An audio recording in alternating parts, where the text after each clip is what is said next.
This is the BETAFPV Air75, and it flies amazing.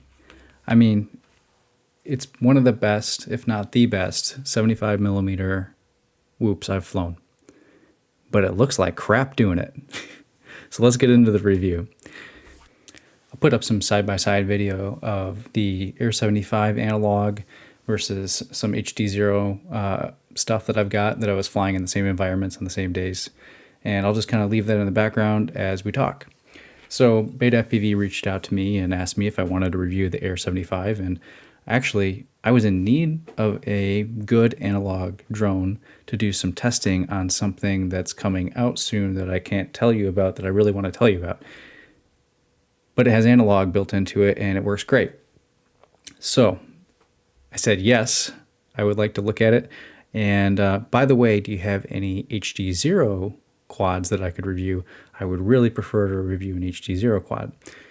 Not at this time, is what they said. That's fine.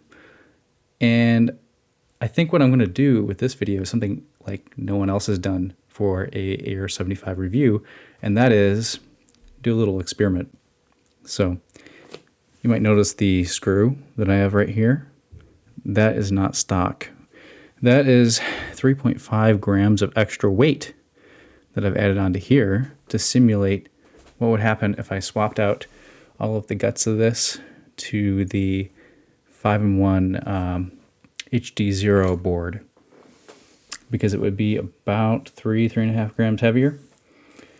And you might have some guesses like, oh, it's going to fly like crap, right? No. I don't think it did. I think it had a little more flingability to it. I actually kind of preferred it. So I think what's really incredible with this design is that it's gotten so light, so efficient. It flies really well, and adding 3 more grams to it, not a big deal. And I think a HDZero Air75 would be epic. But the goggles, they cost so much money. They cost $600, and you got to buy antennas, and you got to do all this other stuff. What if it didn't cost anywhere near that, and it was still really high performance with like 90 hertz support and a really bright screen? Oh, I really think you're going to like what's coming, and I think we need more drones that are this good for that goggle. Oh, did I say it?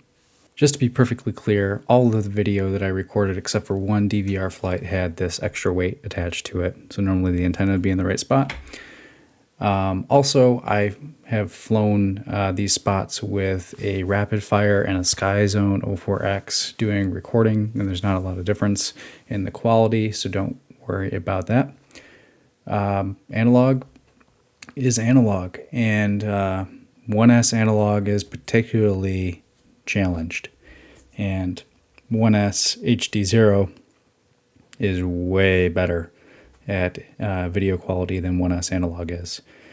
Yeah, it's time that we give people more options for really great builds that have HDZero built into them.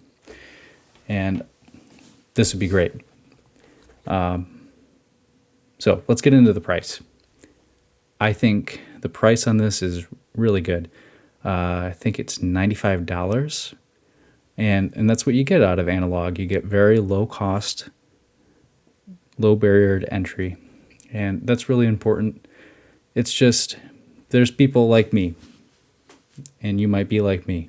And I don't mind paying more money to get much better image quality, and to have 16:9 aspect ratio and 4:3 as an option, and a bunch of camera settings, and really good low light performance where I can practically see in the dark.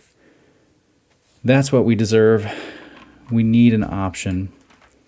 Costs more money than $95, but is way better, and I can, where you can see and you have more fun flying. So good job, BETAFPV. $95, flies great. and I really do recommend it, particularly if you're not on HDZero currently.